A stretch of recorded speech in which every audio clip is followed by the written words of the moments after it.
criação, falar sobre a origem do homem, a respeito da imagem e semelhança de Deus, sobre o processo formativo do homem, a formação do homem. Iremos também, por exemplo, entender sobre a formação da mulher, a queda da humanidade e a promessa da redenção. Então, de pronto, será sobre isso que nós tentaremos concluir até o horário proposto, e nós seguiremos fazendo aqui uma abertura panorâmica a respeito da disciplina propriamente dita.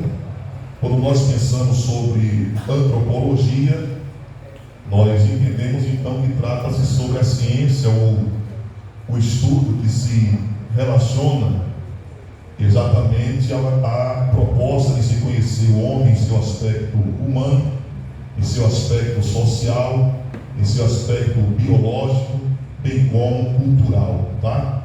Então nós teremos aí, ou pelo menos deveríamos ter, a oportunidade de discorrermos dentro dessas esferas, mas vamos naquilo que nos dá para pontuar. Então, antropologia vem do grego anthropos, e eu já expliquei do que se trata, tá certo? Salmo de número 8, versículo 1, 3 a 5. Vamos ler todos nós nesse início aqui, todos nós, 2, 3.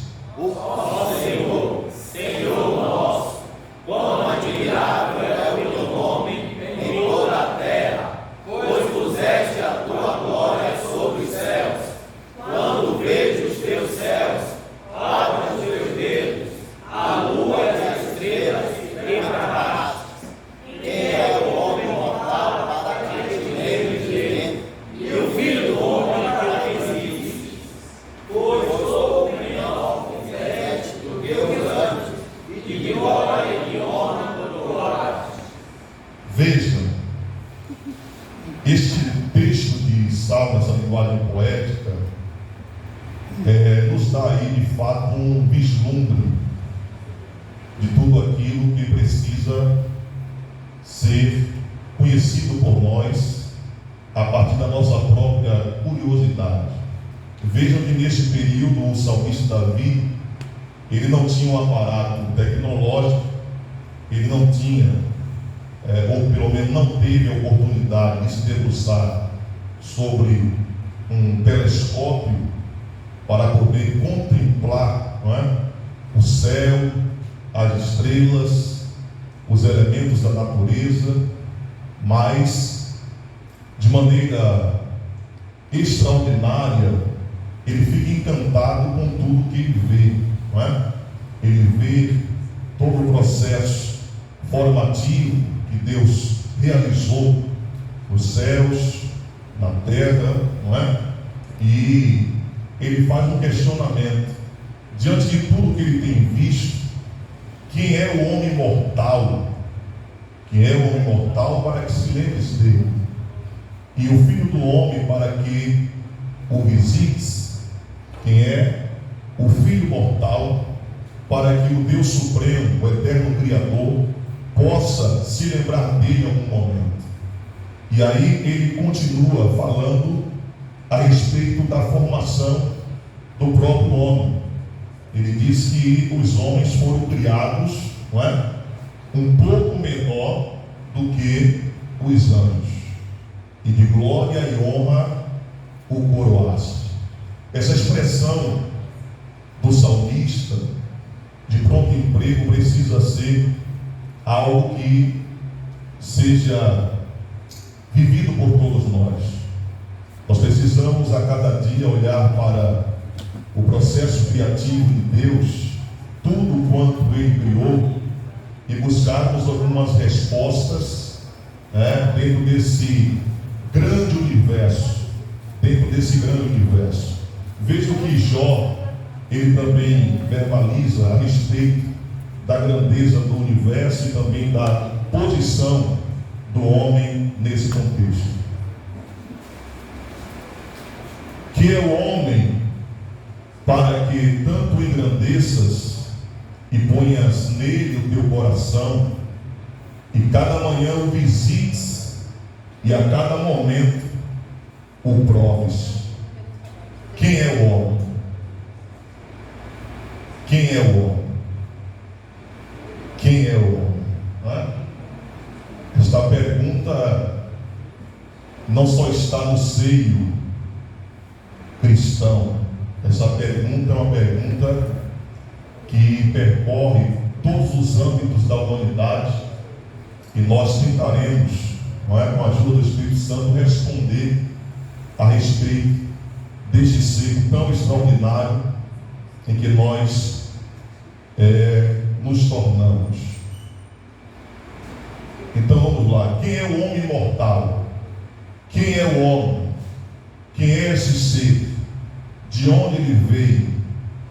Para onde ele vai? Não é? Quem é? Essa pergunta, essas perguntas, elas são bastante presentes no contexto filosófico, no campo das ideias.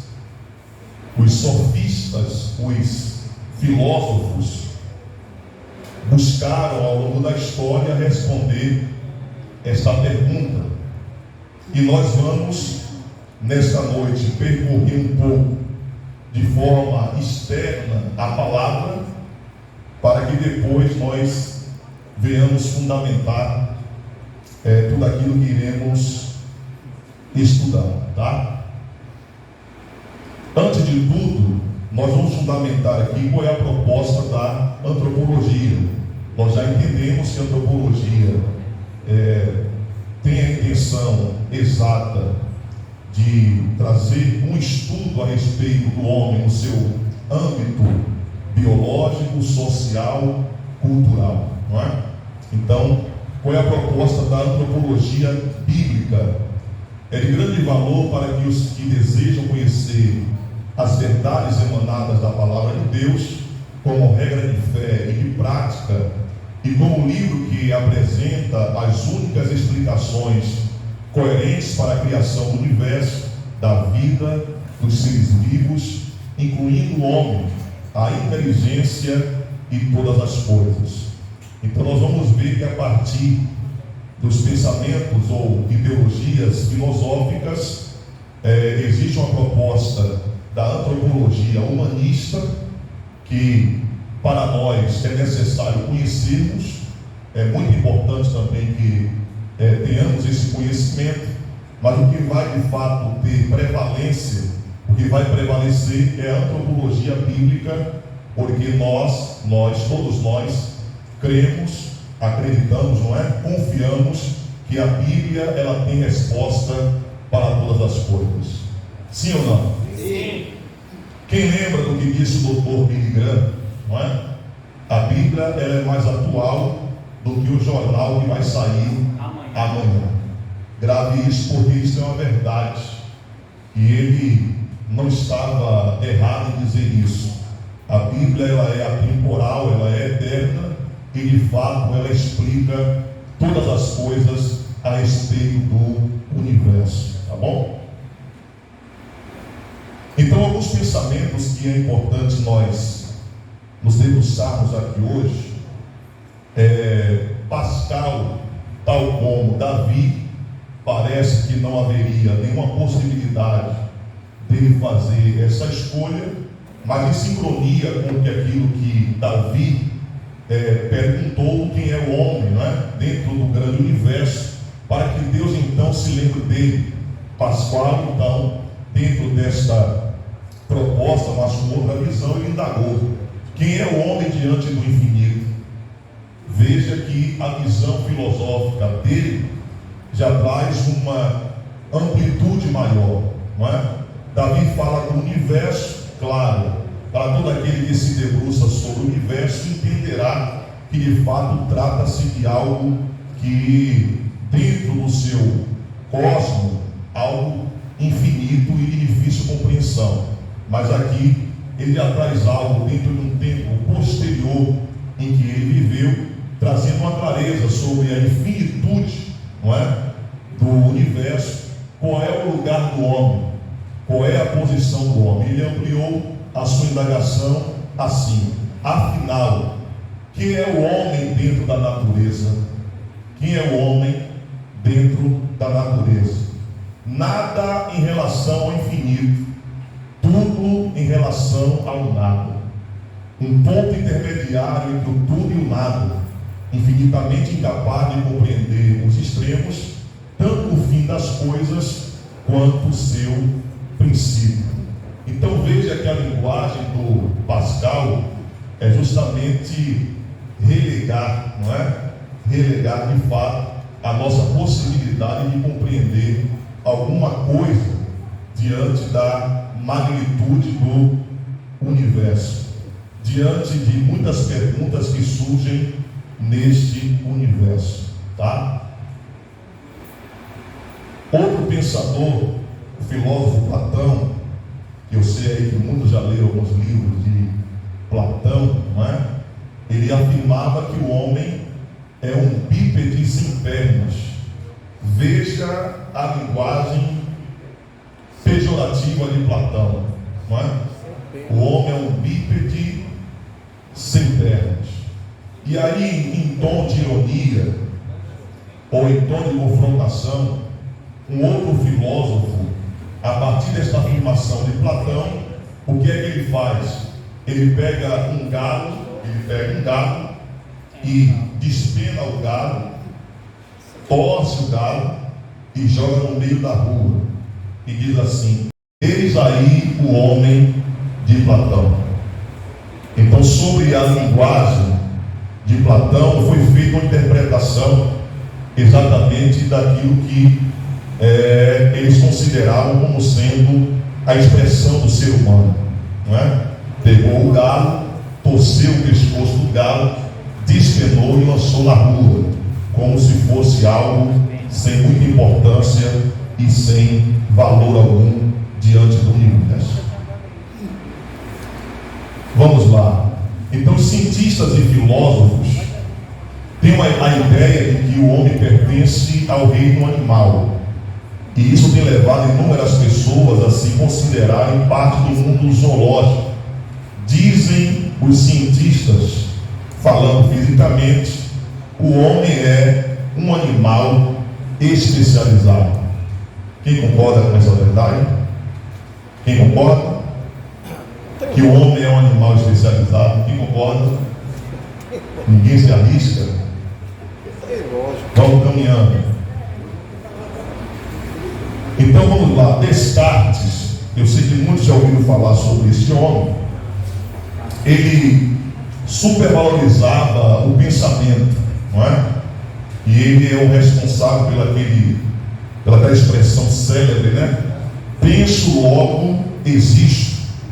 Então ele considerava exatamente que o homem basicamente é como se fosse fruto da imaginação, é algo que se manifesta nos pensamentos, e por essa razão não existe uma verdade absoluta com relação ao homem. Não existe uma verdade absoluta com relação ao homem. Isso aí, não é? É uma linguagem de Descartes. Ele fala exatamente que, por se tratar de um ser que está no campo das ideias, dos pensamentos, no âmago dos pensamentos, então trata-se exatamente de um ser que não possui uma verdade absoluta. Protágoras de Abdera dizia, segundo o testemunho de Platão, que o homem é a medida de todas as coisas. Esse Protágoras foi um biólogo, não é? E ele, a partir daquilo que Platão considerou ao longo dos seus estudos sobre o homem, ele diz que o homem é a medida de todas as coisas. Olhando ele para o universo, então a sua consideração é de que, de fato, o homem é parte integrante de muitas coisas que estão no universo. Julian Exel, dizia que o homem é um macaco um pouco melhorado e às pressas. O homem é um macaco um pouco melhorado e às pressas. Esse pegou pesado. Pegou pesado? Pegou pesado. Mas não está muito distante daquilo que estava como proposta da teoria da evolução, não é? Então a consideração é que de fato esse ser é um ser um pouco melhorado do que um animal irracional. Todos aqueles pensamentos de que o homem de fato estava inserido no contexto zoológico por pertencer à esfera animal, trouxe consigo também algumas considerações pejorativas a respeito do homem, desse ser extraordinário que Deus criou. O materialismo científico, né, ainda dentro do campo filosófico e científico, ele se propõe a responder essa pergunta: quem eu sou, de onde vim, para onde vou? Quem eu sou, de onde eu vim e para onde vou? Certo é que muitos deles até hoje não conseguiram responder esta pergunta, ou estas perguntas.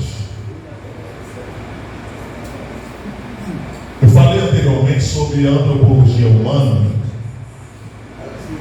e a antropologia humana, ela visa exatamente tratar o ser humano a partir da teoria da evolução das espécies, e se utiliza desses dois campos distintos.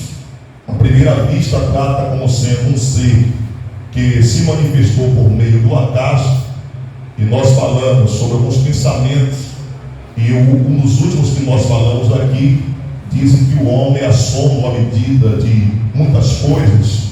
Então, na perspectiva deles, o homem ele vem por meio do acaso, tá? E a partir também da seleção natural. A seleção natural é a base da teoria da evolução, que trata exatamente sobre a preservação de alguns organismos, que diz que aqueles que são os mais resistentes permanecem, e por permanecerem propõe a condução de novos seres, tá certo? Mas nós fizemos questão de pontuar a respeito dessas teorias ou pensamentos filosóficos, científicos e humanísticos, porque a nossa proposta é termos elementos substanciais a partir daquilo que nós conhecemos como a antropologia bíblica, tá? E há duas expressões distintas que é a base da antropologia bíblica quando se refere ao contexto da criação. A primeira está em Gênesis 1:1, que diz o quê? Só? O que mais? O que mais?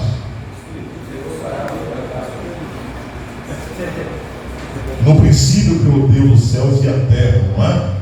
Esta é a base. Esta é a base. Gênesis 1:26 está escrito: façamos o quê? Bom, nós vamos chegar lá, tá certo? Então, aqui nós iniciamos um processo de conhecimento sobre a origem do homem, mas como disse anteriormente, não tem como nós conhecermos de fato quem é o homem sem entendermos um pouco como tudo se deu em relação ao processo formativo da criação. Dentro desse grande universo, o Senhor então propôs também criar um pequeno mundo chamado planeta Terra, tá? Dentro do universo, o Senhor se propôs também a criar um mundo chamado planeta Terra. E a expressão que nós conhecemos no capítulo 1, versículo 1 de Gênesis, que de fato é o livro do princípio, o livro do começo, o livro do início, é o livro que nos explicará a respeito dessas indagações, tá? Bereshit fala exatamente do início. Bereshit bara, não é? No princípio criou. Bereshit bara, no princípio criou. Elohim, Deus, no princípio criou Deus, não é? Shamaim, céus, no princípio criou Deus os céus. Eretz, terra, no princípio criou Deus os céus e a terra. Só com esta afirmação, para aquele crente que de fato, ou aquele teólogo que de fato crê na palavra do Senhor, já tem aí elementos substanciais para poder afirmar e assegurar a sua certeza sobre o princípio de todas as coisas. Deus, Ele criou todas as coisas, não é? A criação do universo vem de um processo chamado ex nihilo, não é? Que significa a partir do nada. Deus criou todas as coisas a partir do nada. Mas nós vamos aprender que com o homem foi diferente. Com o homem foi diferente. Então está aí a base desse processo formativo. Todos estão enxergando aí? Sim. Então aí está a base do processo formativo da criação de Deus. Nós que lemos Bíblia já sabemos que a criação do mundo se deu em quantos dias? 6. Jesus. Quantos dias? 6. Pronto. No sétimo foi o quê? Pronto. Primeiro dia. Só luz?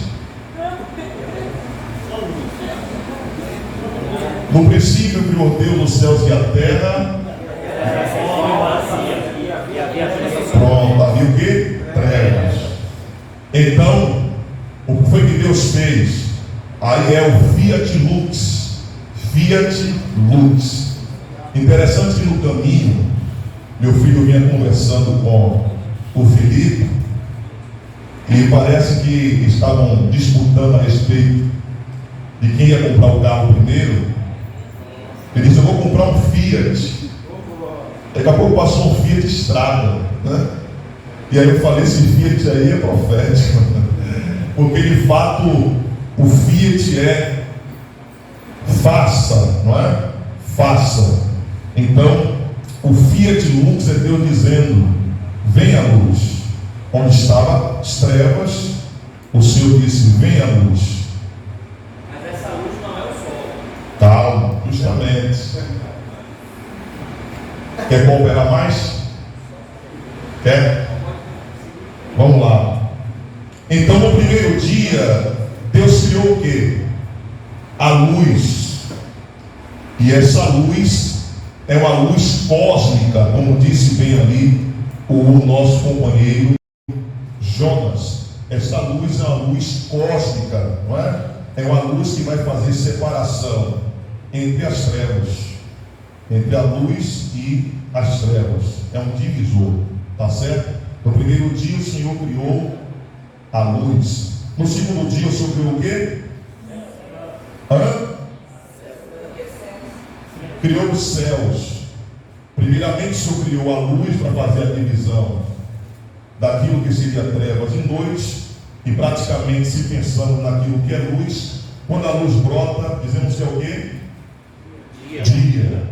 Quando chega a noite, né, quando está as trevas, é o quê? Noite. Então é justamente aí esse processo que o Senhor iniciou, tá? No segundo dia o Senhor fez exatamente os céus. Só que no primeiro momento o Senhor estava organizando a expansão das águas. E nessa expansão das águas, o Senhor condicionou as águas em estado gasoso.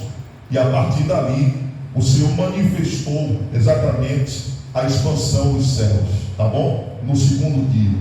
E no terceiro dia?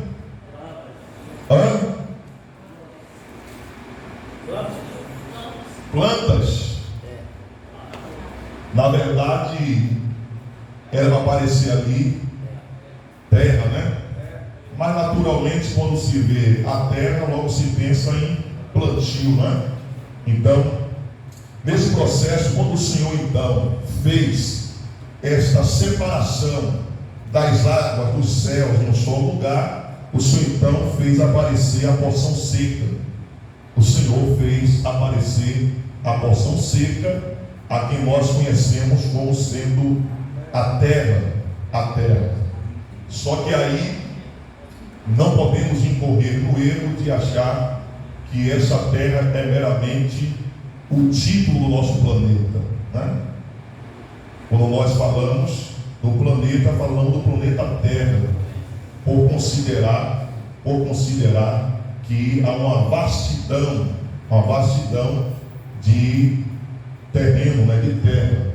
Mas quando o Senhor fala aí sobre a criação da porção seca, no momento que ele faz a divisão das águas, não é? Coloca a expansão, desenrola os céus no seu lugar, então propriamente dito aparece a porção seca, tá? No quarto dia, Sol, lua e estrelas. Sol, lua e estrelas. O Senhor então vai tratar de criar. O Senhor vai tratar de criar agora toda a estrutura de governo, não é? O sol para governar o dia, a lua para governar a noite, juntamente com as estrelas, No quinto dia, o Senhor então determinou que se produzisse os animais nas águas, aonde mais?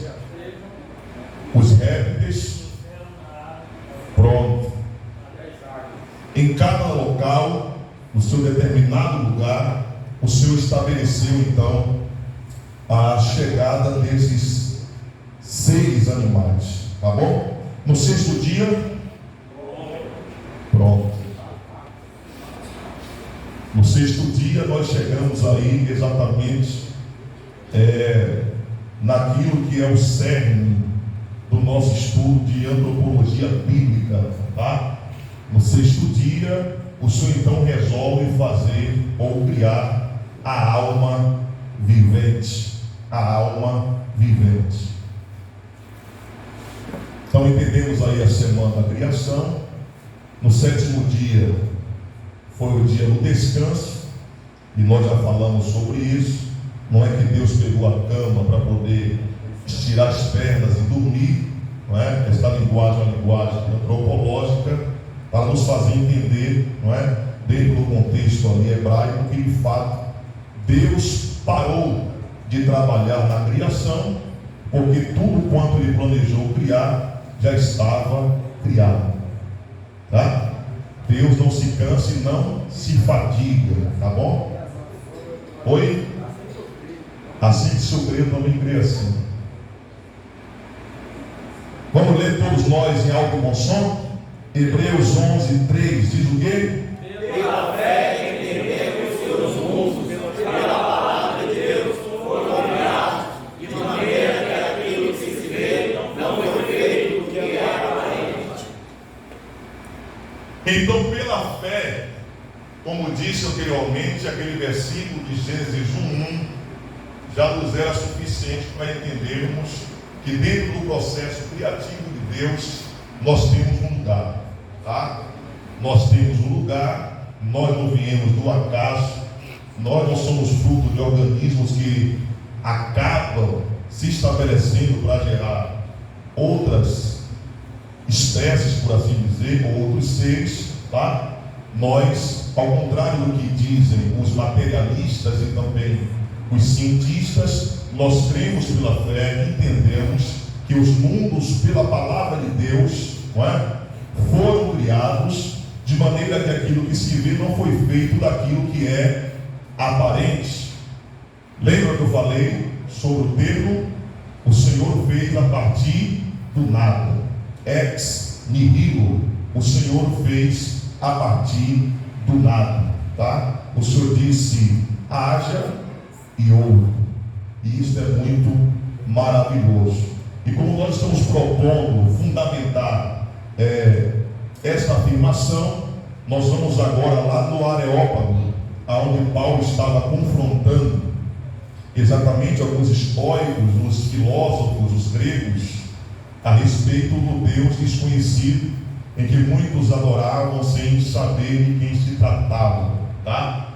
Aí Paulo então traz uma palavra de fundamentação a respeito do ser todo-poderoso, soberano, o eterno Elohim, o sustentador, mantenedor de todas as coisas, a quem nós servimos com muita alegria. Olha o que Paulo diz no capítulo 17 de Atos, versículo 24 a 26. Vamos lá?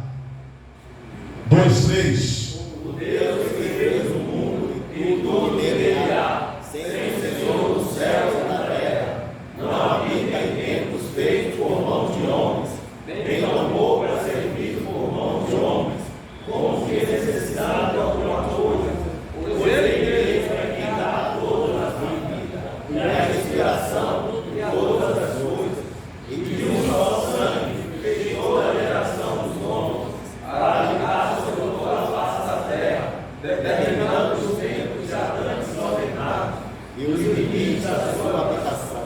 Glória a Deus. O que é que nós sentimos quando lemos um texto como esse? Vejam o contexto em que Paulo estava vivendo, tendo a necessidade de reafirmar sua fé, tendo a necessidade de fazê-los entender que tudo que existia tinha um ponto de início, não é? E que valeria a pena deixar os ídolos, deixar as imagens de escultura, para se apegarem a esse Deus pela fé. O Deus que fez o mundo, tudo que nele há, sendo o Senhor do céu e da terra. Ronaldo, Interessante aí sobre os epicureus históricos. fala um pouco mais alto, por favor. Interessante sobre os epicureus históricos. Na linha de raciocínio, como o senhor iniciou a aula, eles não acreditavam, eles não sabiam na verdade sobre o que tinham depois dessa vida, né? Que eles diziam: rapaz, aproveitem a vida com prazer. Era a linha de raciocínio, porque eles não sabiam, porque a ideia deles era que não tinha vida. Os epicureus achavam que não tinham vida após essa, e a história baixava, mas eles não sabiam como se sucederia depois. Então, para eles, a corrente era aproveitar essa vida. Então, eu achei fantástico sobre a linha de raciocínio do senhor, abordando para isso a principal linha do pensamento que os epicureus tinham com relação à vida que temos hoje. Ele não sabia de onde ele veio, também não sabia para onde vai. Sendo que a principal linha de pensamento dos filósofos é que a dúvida é o princípio da sabedoria, né? Para eles, né? Para eles. Vamos lá. Boa contribuição, irmãos. Salmo 33, 6, 9 diz assim: pela palavra do Senhor foram feitos os céus e todo o exército deles pelo espírito da sua boca. Ele ajunta as águas do mar como num montão, põe os abismos em depósitos. Toma toda a terra ao Senhor, melhor, tema toda a terra ao Senhor. Tema-no todos os moradores do mundo, porque falou e foi feito, mandou e logo apareceu. Em relação a todas as coisas que nós vemos no universo, o Senhor criou a partir, não é, do verbo criativo. E quem é o verbo criativo? A Bíblia diz que ele é antes de todas as coisas, que tudo subsiste por ele. Sem ele, nada do que foi feito se fez. Ele é antes de todas as coisas. Então isso nos dá prova de que de fato ele estava, não é, no princípio com Deus. Ele é o próprio Deus. Ele estava no princípio com Deus e ele é o próprio Deus, como disse o evangelista João. E aqui é o texto para o nosso entendimento sobre algo de forma diferenciada que o Senhor então se propôs a fazer em relação a todo o contexto da criação. Eu disse que em relação a todos os seres existentes no planeta, né, no universo, o Senhor criou a partir da sua palavra, não é? A partir da sua palavra. E aqui nós vamos ver que o Senhor então, ele delibera algo especial em relação ao homem. O Senhor então vai tratar de maneira diferenciada. Veja o texto de Gênesis 1, 26 a 28, que diz: E disse Deus: façamos o homem à nossa imagem, conforme a nossa semelhança, e domine sobre os peixes do mar, e sobre as aves dos céus, sobre o gado e sobre toda a terra, e sobre todo o réptil que se move sobre a terra. E criou Deus o homem à sua imagem, a imagem de Deus o criou, o homem e mulher os criou. E Deus os abençoou, e Deus lhes disse: frutificai e multiplicai-vos, e enchei a terra, e sujeitai-a, e dominai sobre os peixes do mar, sobre as aves do céu, sobre todo animal que se move sobre a terra. Então veja que o Senhor, então, ele convoca a unidade da Trindade. Vejam aí que há uma expressão deste verbo fazer, não é? Deste verbo fazer, a respeito da imagnotei, que é a imagem de Deus, a imagem e semelhança. Isso diz assim: façamos o homem a nossa imagem, conforme a nossa semelhança. Então vejam que este verbo fazer está no imperativo do plural. Deus então convoca toda a unidade da Trindade para a realização da criação do homem. Que coisa maravilhosa, irmãos. Façamos o homem, o Pai, o Filho e o Espírito Santo, trabalhando diretamente no processo formativo do homem, não é? Dentre os atos da criação de Deus, o homem, quando me refiro ao homem, me refiro também à mulher. Nós estamos em uma seleção especial. Estamos em uma seleção especial. E isso é maravilhoso. É muito maravilhoso.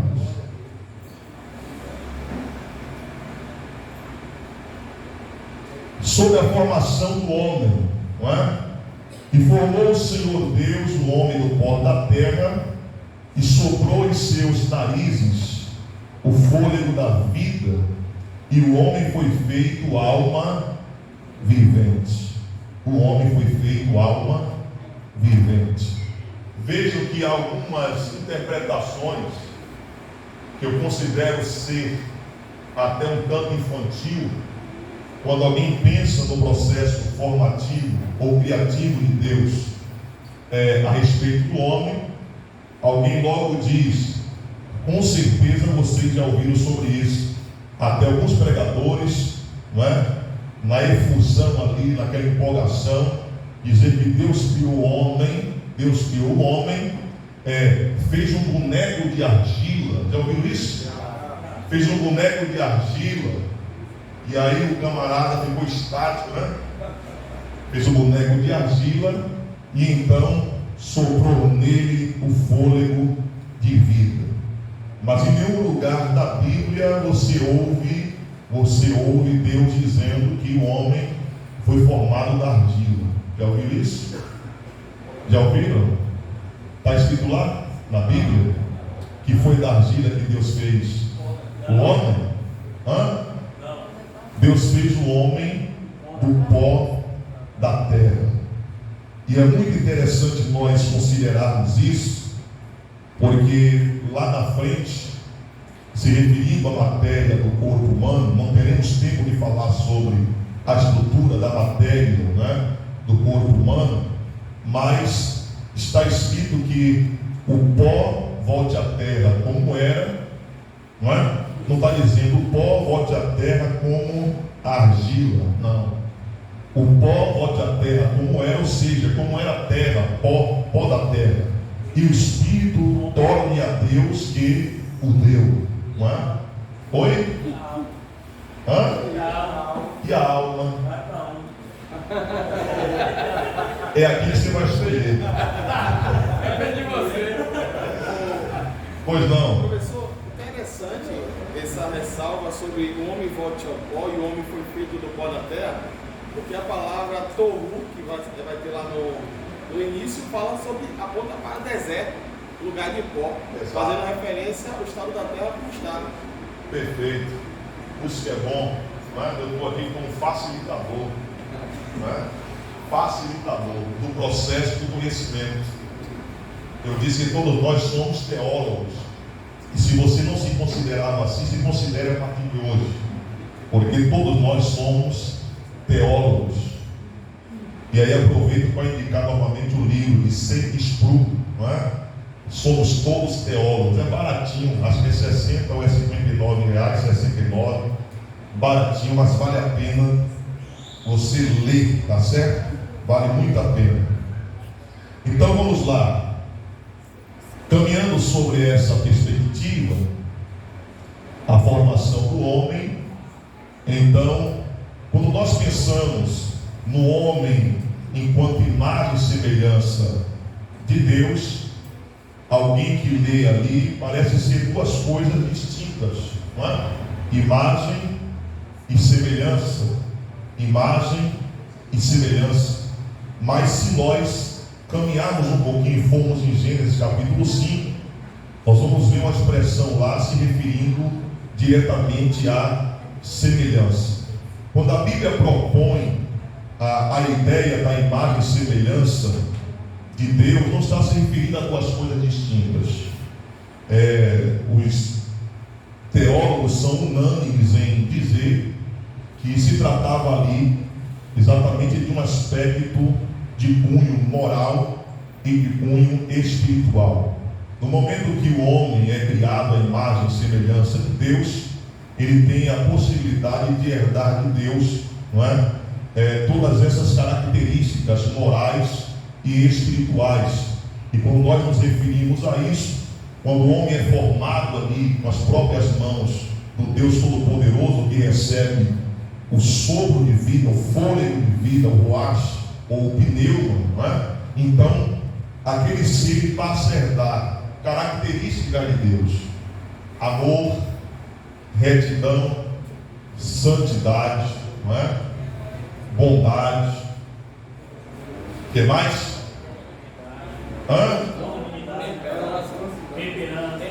Mansidão, não é? Os frutos do Espírito, né? Deve querer colocar todo o fruto todo do Espírito, né? Mas vamos partir dessa perspectiva: amor, bondade, retidão, justiça, né? Então os homens, por assim dizer, deveria herdar tudo isso, mas trazendo ali aquele que foi o primeiro a ser criado, que era o caso de Adão, ele herdou tudo isso. Ele herdou a retidão, a bondade, o amor, a justiça, não é? E a santidade. E a partir disso o Senhor estabelece um tempo de comunhão constante com eles. Alguém falou? Não, né? O Senhor estabelece um tempo constante de comunhão com Ele. Então o Senhor, Ele estabelece a oportunidade do governo de Adão sobre todos os elementos da criação, da natureza. Ele estava apto para governar, não é? Só que então Deus deu a ele esta grande bênção, mas também dirigiu a ele uma impossibilidade, que era exatamente não tocar na árvore do conhecimento do bem e do mal. Deveria ser o contrário, né? Uma vez que experimentasse a árvore da vida, o que é que se tornaria com ele? O que? Ninguém arrisca. Se ele comeu a árvore do conhecimento do bem e do mal, ele herdou o quê? Sim, mas isso gerou o que nele? Pela desobediência gerou o que em Adão? Morte. Então deveria ser o contrário. Todos nós deveríamos ser o que? Seres imortais. Mas nós vamos ver ao longo aqui da nossa trajetória qual foi a herança que nos foi deixada, tá? Oi. Aí vai falando lá das árvores. Se ele comesse a árvore da... Ele comeu a árvore do bem e do mal. Se ele comesse a árvore da vida, teria algum problema? Não, porque Deus não proibiu, né? Deus proibiu a árvore do conhecimento do bem e do mal. É igual o dízimo. Olha da cá, para a gente aprender isso aqui. Não está dentro de antropologia, mas como faz parte da nossa vida, é igual o dízimo. Não é? Quando alguém sonega o dízimo, ele está tocando naquilo que é de Deus, não é? Tocando naquilo que é de Deus. E alguém pensa que isso não reflete na vida espiritual. Nós temos a mania, já volto para aqui para o texto, nós temos a mania de criar departamentos em nossas vidas. A gente começa a departamentalizar as nossas vidas. Por exemplo, alguém não tem uma relação boa com a esposa em casa, mas na igreja ele é o supra-sumo da espiritualidade. Já viu esse? Ou essa também? Alguém que dá aviãozinho, né? Da terra, como dizem por aí, não é? É o supra-sumo da espiritualidade e da santidade, mas em casa não cuida bem da família. E aí Pedro ele vai tratar justamente sobre a realidade de que nós não podemos criar departamentos nas nossas vidas. Ele diz que aquele que não cuida bem da sua esposa como sendo o vaso mais frágil, o que é que acontece? As suas orações não serão ouvidas. Imagina só, ele acha que está bem espiritualmente na igreja e está pensando que Deus está ouvindo ele, né? Mas não existe essa ideia de criar departamentos. Alguém também acha que por não obedecer a Deus em relação ao dízimo, que está bem espiritualmente. Mas como disse Charles Spurgeon, se nós tivermos uma postura correta em relação ao dinheiro, todas as demais áreas das nossas vidas serão bem sucedidas. E se a gente pensa que já somos prósperos, né? Eu posso dizer que Deus tem muito mais para nos oferecer. Alan. Fiz uma pergunta uma vez ao professor, talvez o senhor poderia me responder melhor ou mais pontualmente. Justamente essa mesma questão agora do senhor trouxe, né?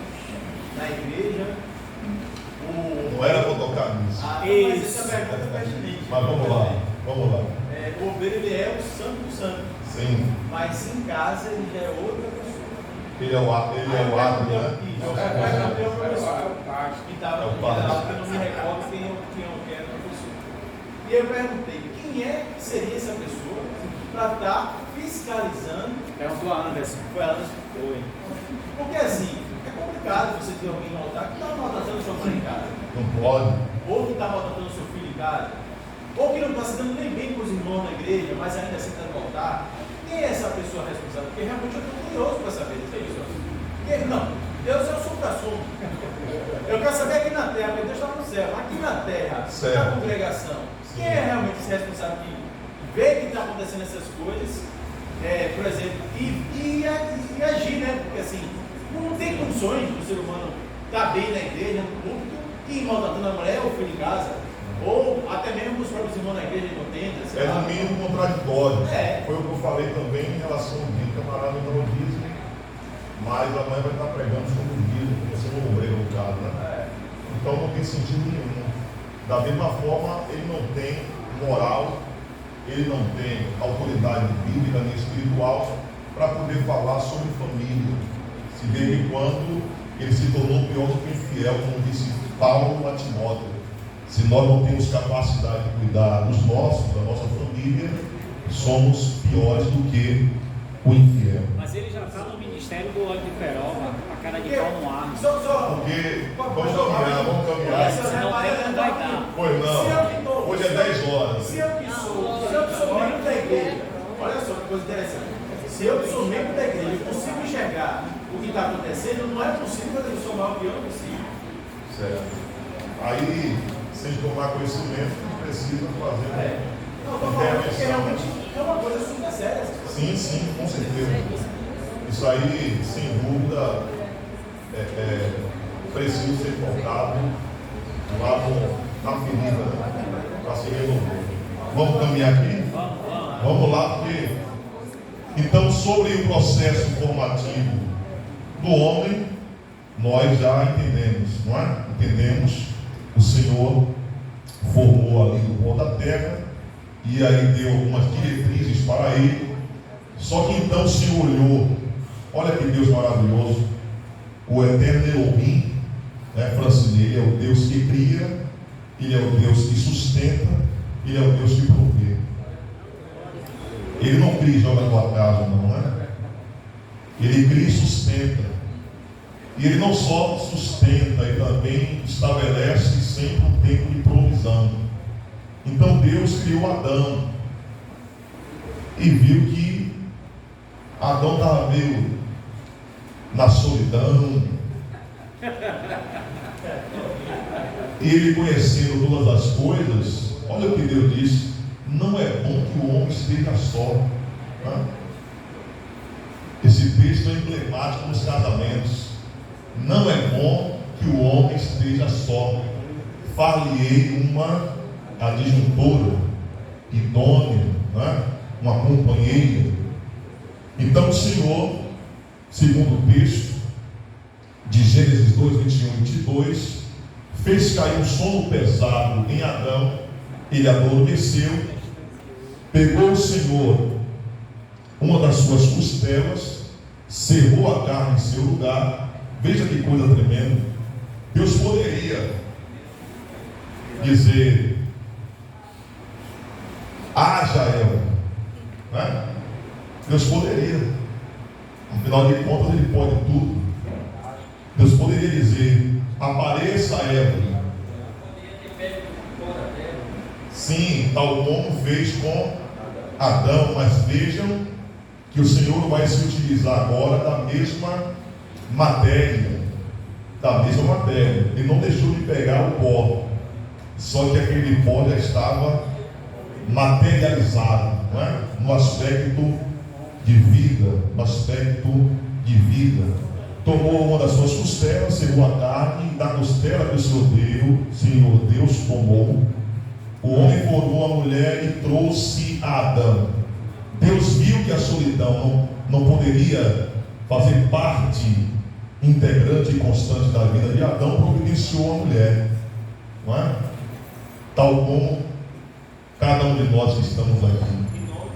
O Senhor viu que não era bom estar só. Aí Deus olhou e disse assim: far-lhe-ei uma Vanessa, né? Minha esposa ali abençoada, uma adjuntora. E um detalhe: Deus, ele não tirou Eva dos pés de Adão. Por quê? Você está crente, né? Para que não fosse subjugada por ele, não é? Para que não pisasse ela. O Senhor também não tirou da cabeça. O que será? Para que de repente não pensasse ela que teria mais autoridade, não é? Daquela ao qual o Senhor havia confiado a Adão. O Senhor então tirou da costela, do lugar próximo ao coração, não é? Do lugar vital. O Senhor tirou da costela e fez com que ela fosse a sua adjuntora, auxiliadora.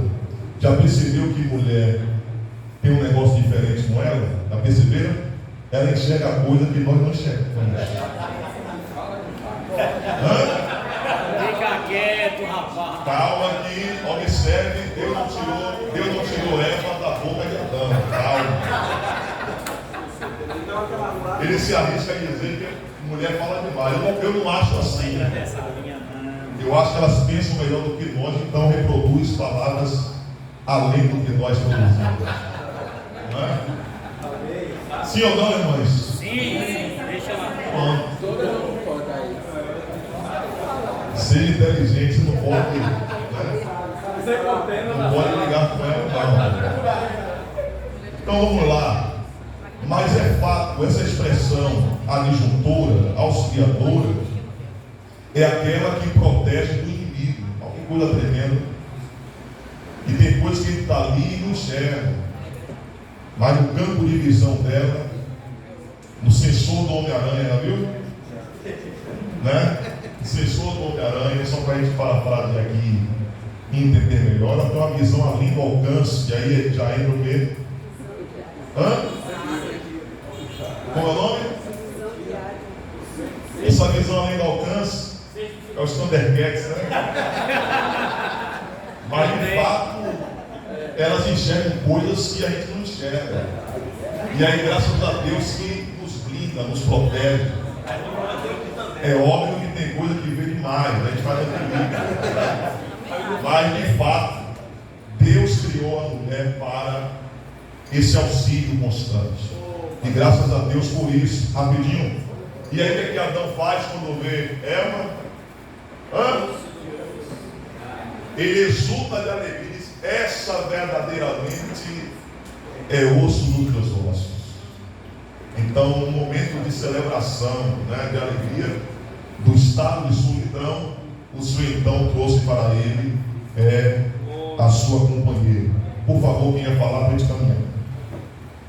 Ronaldo. Então, posso dizer que a mulher e o homem foi criado no mesmo período, no mesmo momento, no pó da terra, porque no 1:26, a partir do 26 diz que formou Deus, homem e mulher. Já no 2, está dizendo, e formou a mulher, fez o homem cair em sono profundo. A professora do céu vai dizer que Adão literalmente morreu aí, abriu a costela. Vê só, são algumas considerações que eu não me atrevo a dizer sobre a parte, vamos dizer, propriamente dita do tempo, porque até então ali não há uma demonstração muito clara de que foi exatamente no mesmo instante. Mas a expressão que ele fala em viu Deus como ele não estava só, dá um parecer que não foi no mesmo instante. Entendeu? Porque assim, se ele viu que não estava só, primeiramente ele observou. Não era bom. Ele olhou para os animais e viram. Isso. Não foi, vamos dizer assim, não foi instantaneamente. Formou Adão e já criou Eva. Vamos pensar que houve um belezinho aí, né? Ou isso não vai fazer muita importância para nós, né? A gente não vai se apegar de repente a isso. O que tem que combater aqui é uma proposta de heresia, mas também isso aí não está com essa proposta de heresia, mas nos faz pensar, né? E é por isso que somos seres humanos. Você não conhecimento da língua hebraica? O nome homem no hebraico é Ish, mulher Ishá. E tirando a primeira letra, que é Yud, do nome de Deus, forma a palavra fogo. Ou aqui está falando de consumição, né? Ou seja, tirando Deus no relacionamento entre homem e uma mulher, é fogo consumidor. Eu já vi alguns estudos e até alguns pregadores falarem que no capítulo 1, quando diz Deus criou, homem e mulher os criou, alguns afirmam que Deus, nesse momento, criou dentro dele. E só exteriorizou nesse momento aí. Nesse momento aí, no Gênesis 2. Tem lógica isso aí? Pai, eu vou continuar correndo disso. Certo? Eu particularmente nunca escutei isso, para que eu pudesse até me debruçar sobre essa questão. No entanto, é algo que eu posso depois provocar essa pesquisa, mas no momento que de repente é muito estranho aquilo que eu considero ser o que é o fato e o que é o verídico, eu estou correndo igual aquela figurinha do camarada que corre, sabe? Eu estou correndo, tá certo? Por favor, para a gente caminhar aqui.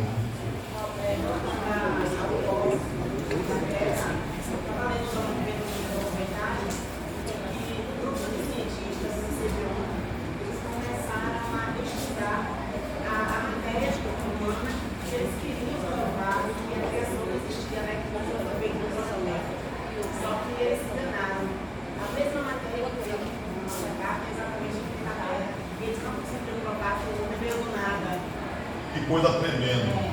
Então nós podemos dizer que a ciência é o quê? Hã? Espera aí, a ciência é o quê? Bora. Hã? Ela contribui. É para ser descartada? Não. Mas ela é o quê? Falha. Não. Ela é o quê? Serva de Jesus. Não é?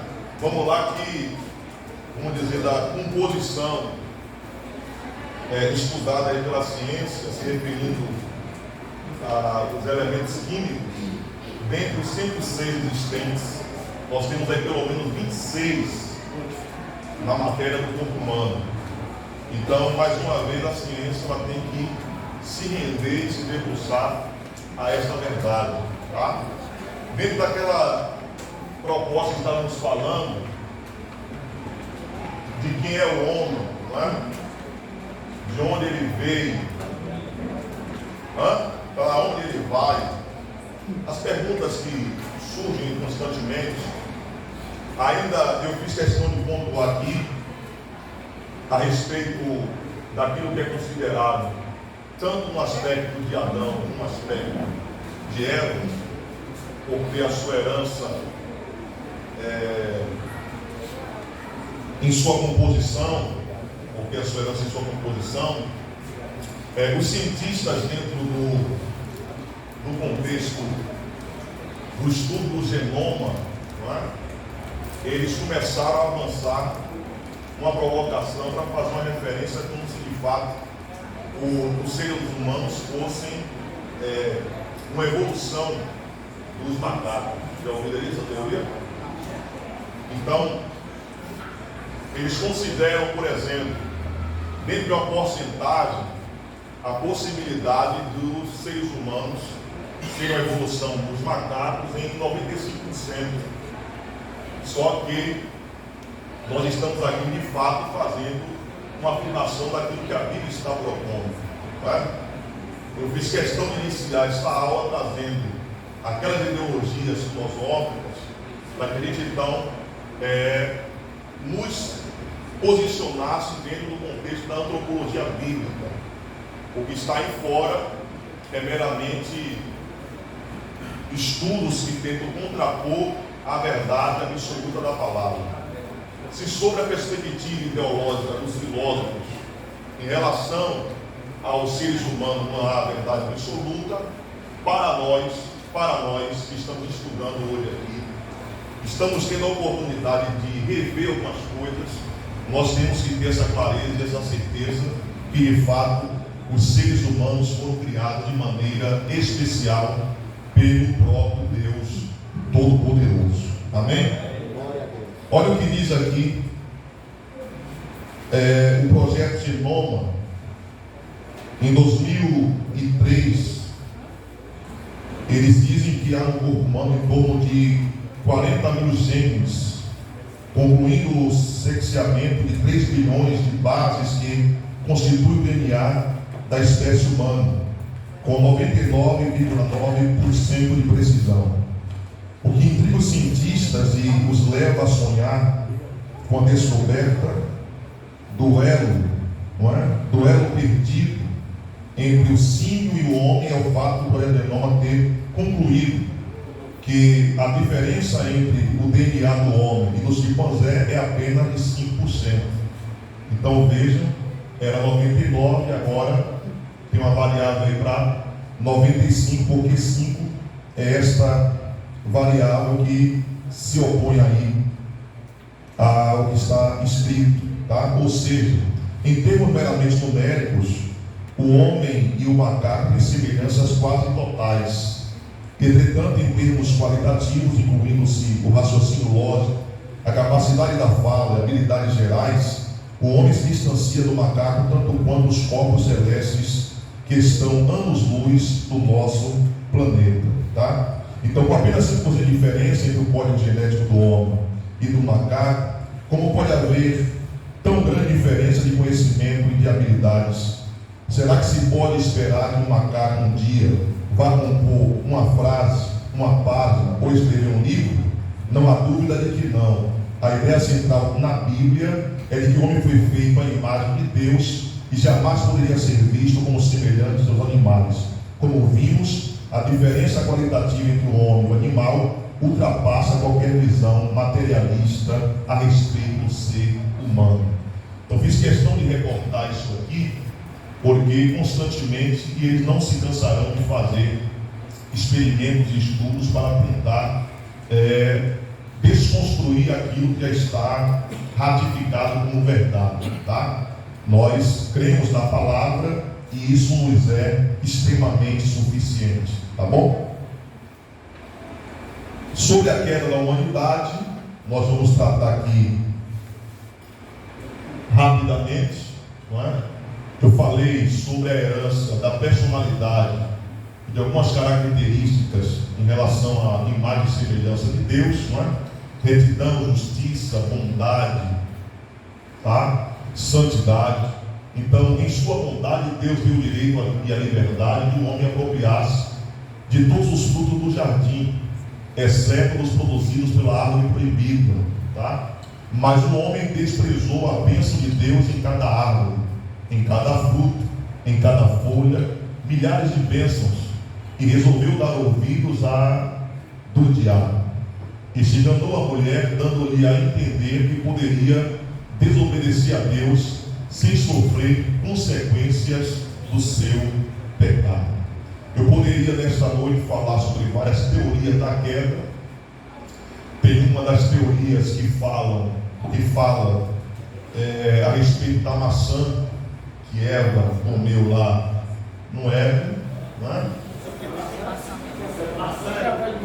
Nunca vi isso não?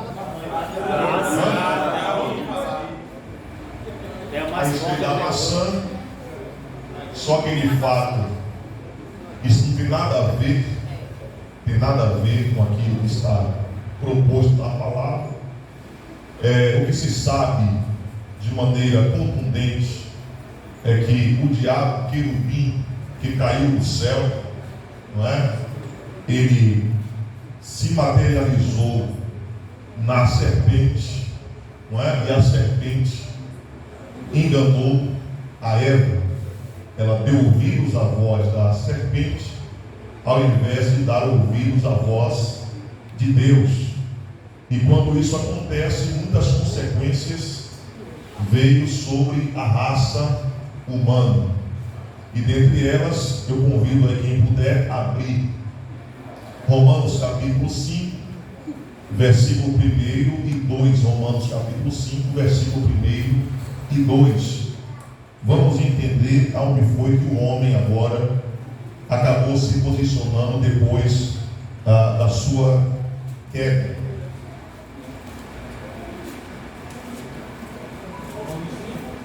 Romanos 5, versículo 1 e 2. Sendo, pois, justificados pela fé, temos paz com Deus, por nosso Senhor Jesus Cristo, pelo qual também temos entrada pela fé a essa graça, na qual estamos firmes e nos gloriemos na esperança da glória de Deus.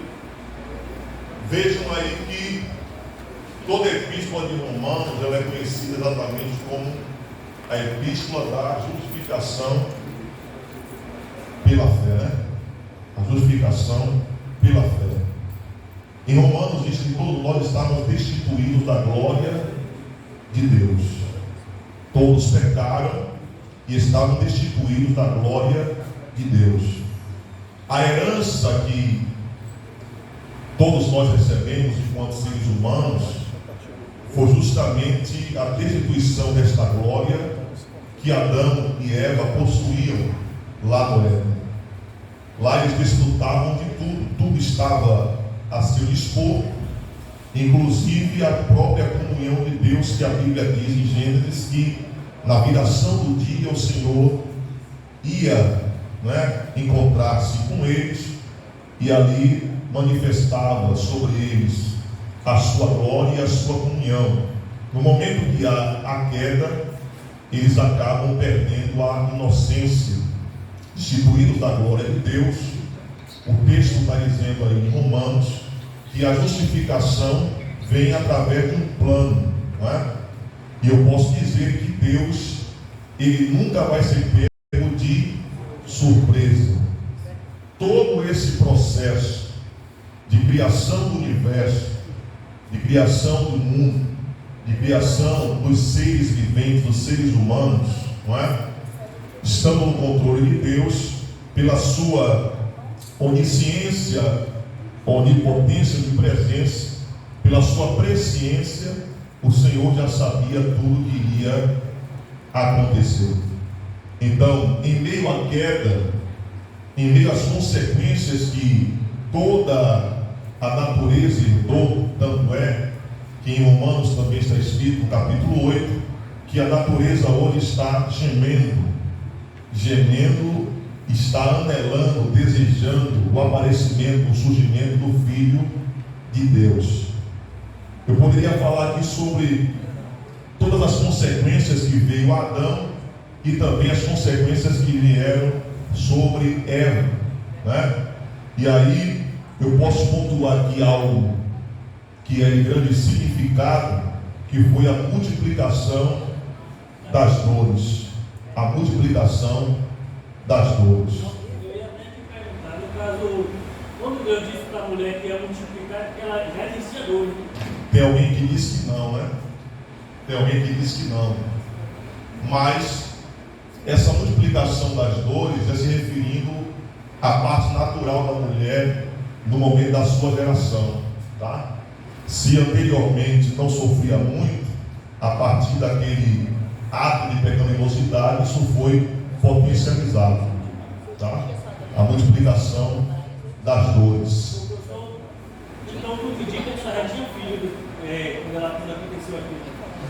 Rapaz, Porque se ele multiplicou, então assim, para ele poder falar isso é porque ela já se vamos dizer que dentro de uma linguagem antropológica é como se fosse uma previsão, tá?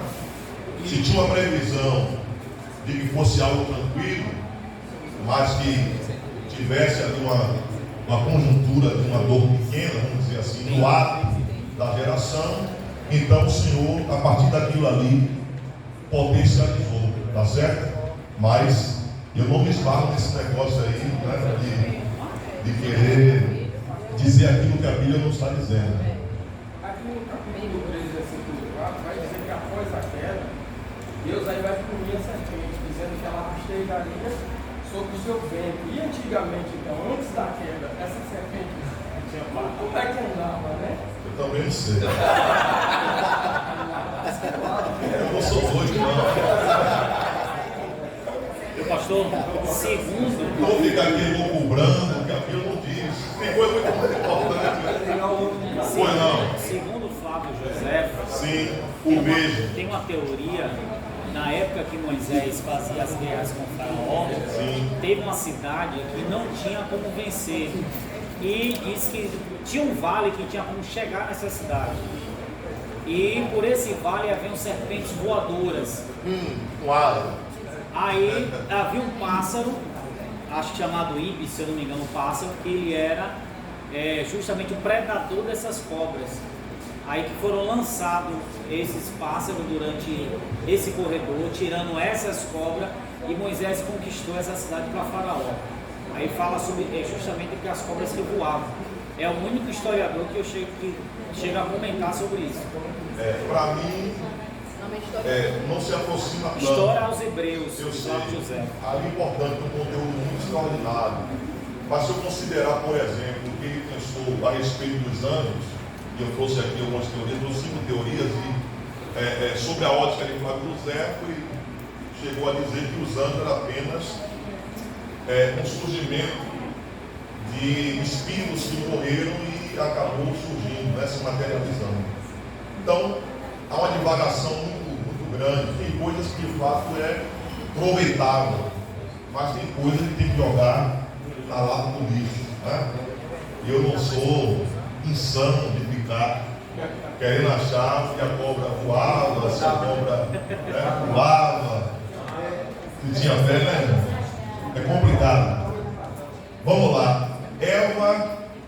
Ela teve a multiplicação das dores, Adão, ele acabou perdendo de fato a sua consciência moral, A sua consciência moral através dos seus atos de pecaminosidade.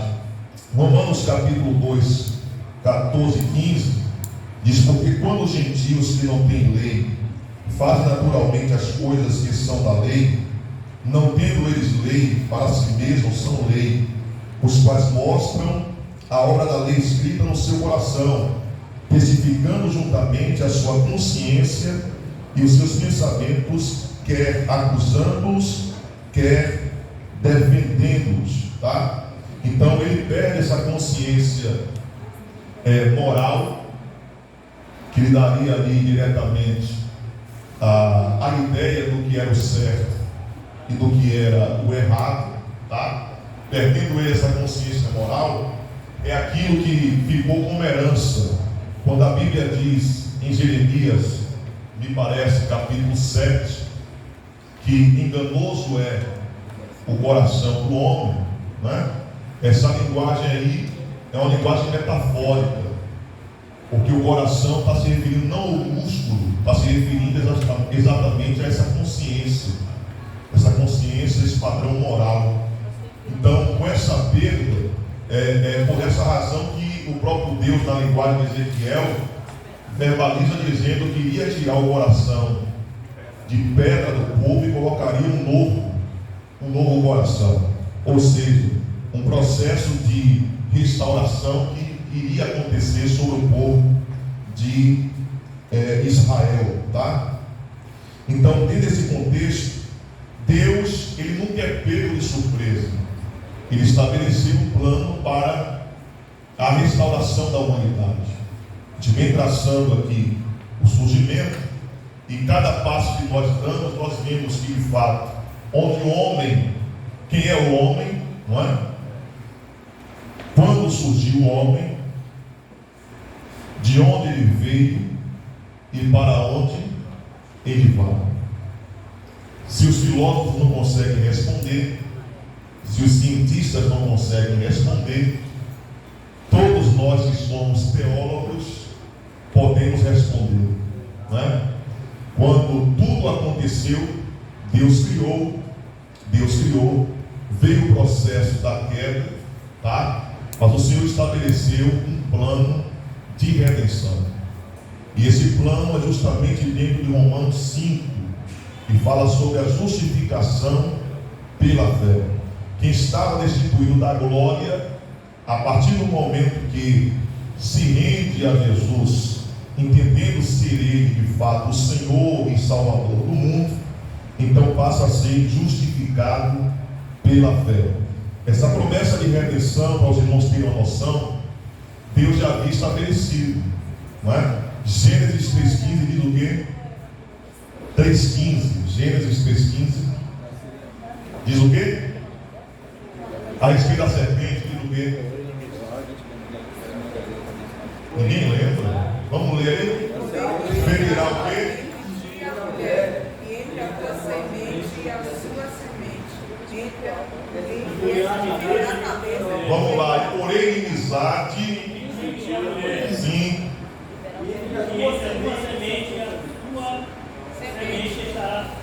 Ela Ela lhe ferirá o calcanhar que tudo pisará na cabeça, não é? Esmagará a cabeça. Então veja que esta promessa é uma promessa eterna, não é? Deus não é pego de surpresa. Ele já sabia exatamente o que aconteceria com Adão e Eva. Então esta promessa de redenção é uma promessa prevista por Deus, tá? Além de prevista, esta promessa de redenção é uma promessa concretizada. No tempo muito anterior à queda, o resgate ou a redenção do homem foi previsto em seu plano para a humanidade.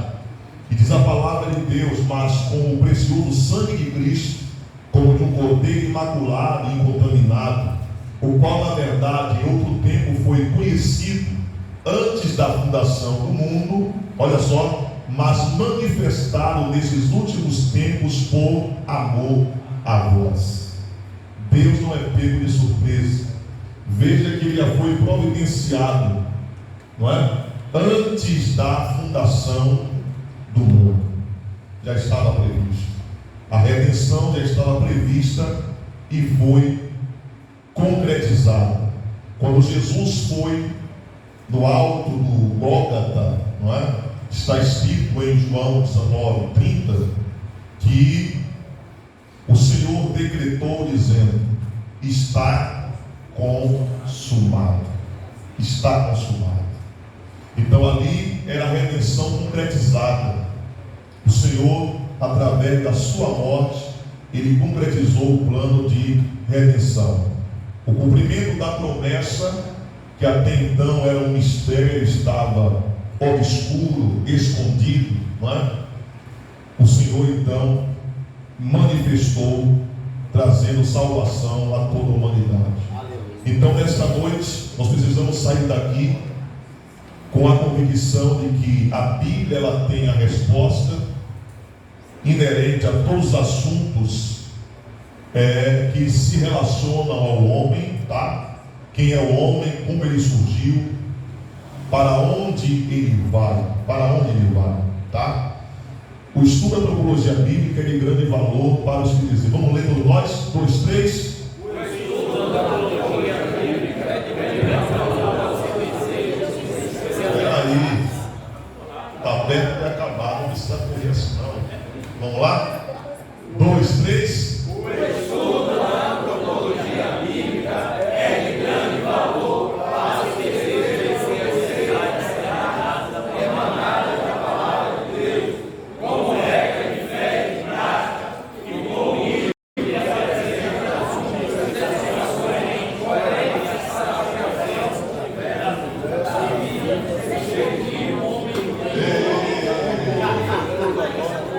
Eu não entendi nada. Vamos todos nós? O estudo da antropologia bíblica é de grande valor para os que desejam conhecer as verdades emanadas da palavra de Deus, como regra de fé e de prática, e como livro que apresenta as únicas explicações coerentes para a criação do universo, da vida, dos seres vivos, incluindo o homem, a inteligência e todas as coisas. Amém, queridos?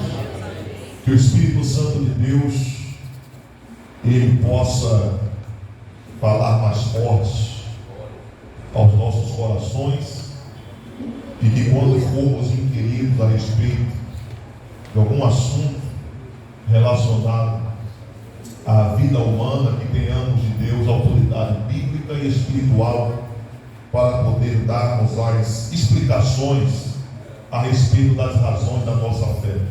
Presbítero Elton. Não sei se coerente ao assunto, mas a questão de idades do povo hebreu para o nosso, que segundo a história, diz que eles contam de acordo com a lua. Se era de acordo Calendário lunar, né? Não, a idade deles, que viviam 100 anos, viviam 500 anos, muitos dizem 900. que era devido à lua, que contava de acordo com a lua, não a gente de ano em ano.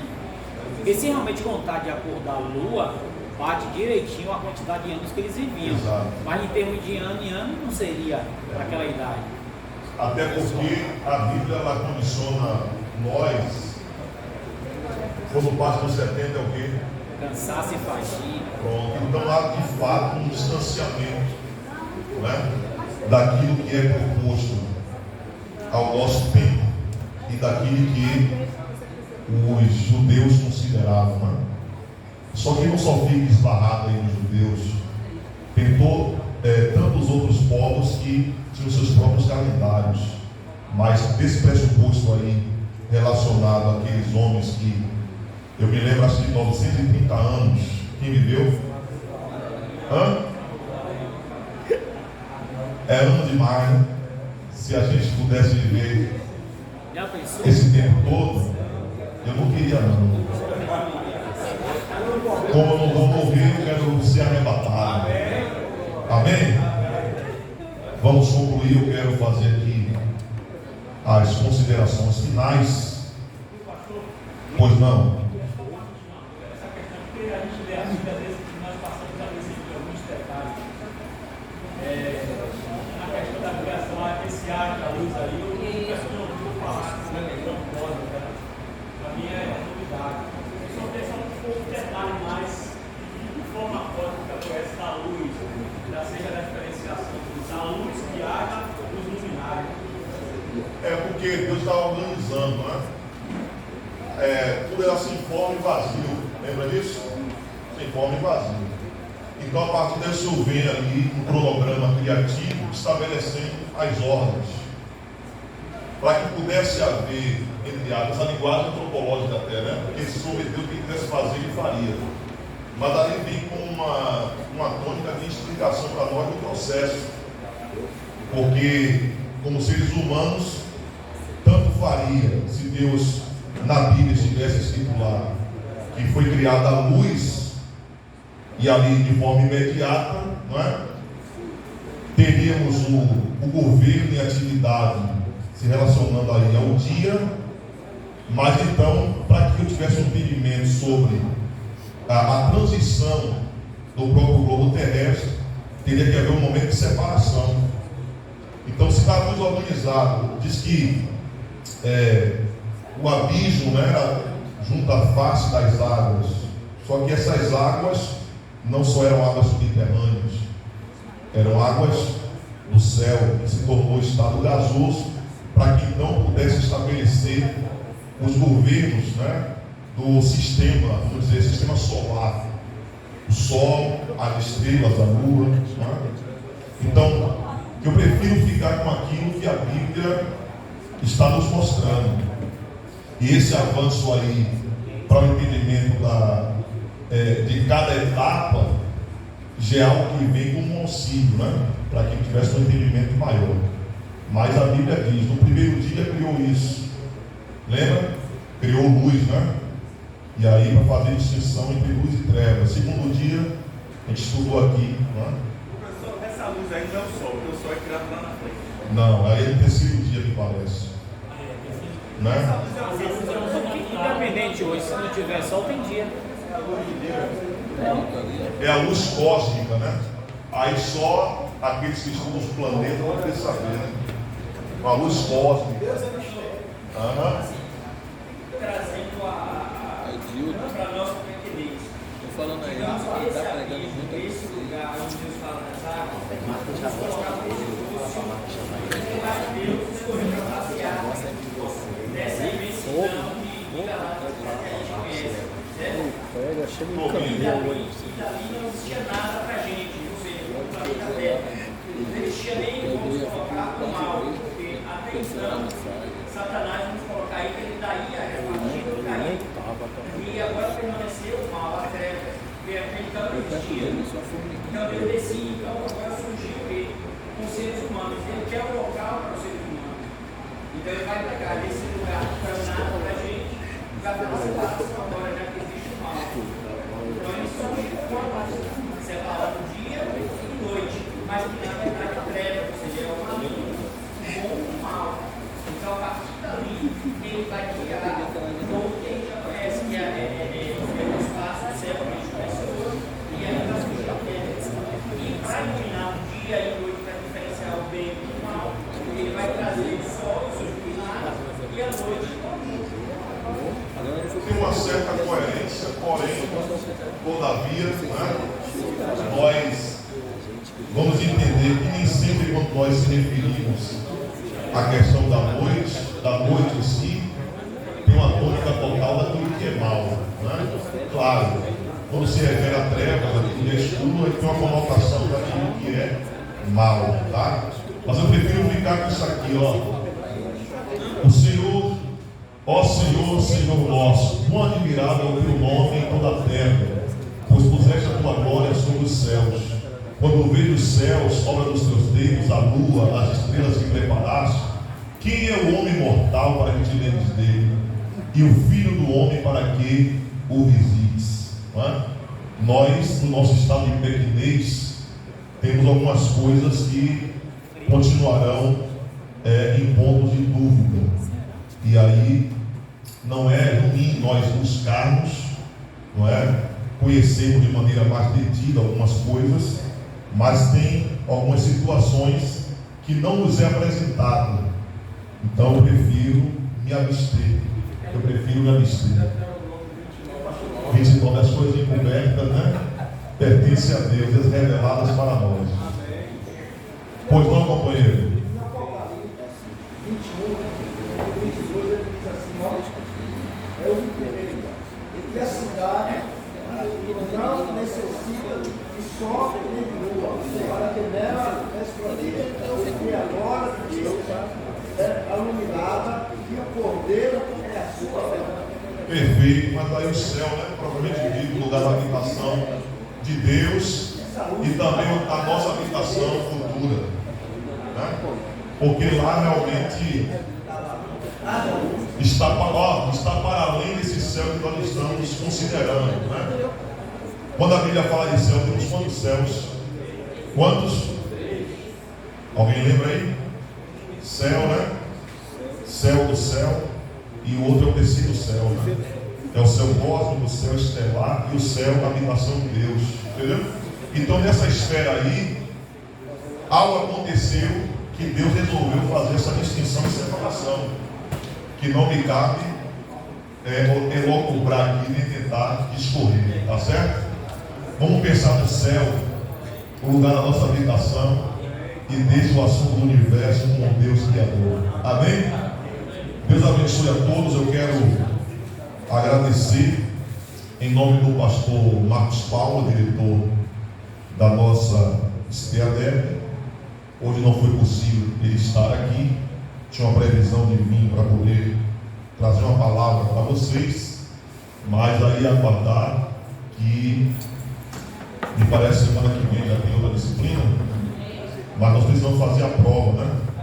A prova vai ser uma prova online, e aí acredito que dentro dessa semana vai ser disponibilizada o período para poder realizar a prova. Vai ser muito tranquilo, só dentro daquilo que nós estudamos, tá certo? Vai ser muito tranquilo, e a nossa irmã Cleo vai estar informando aí com mais clareza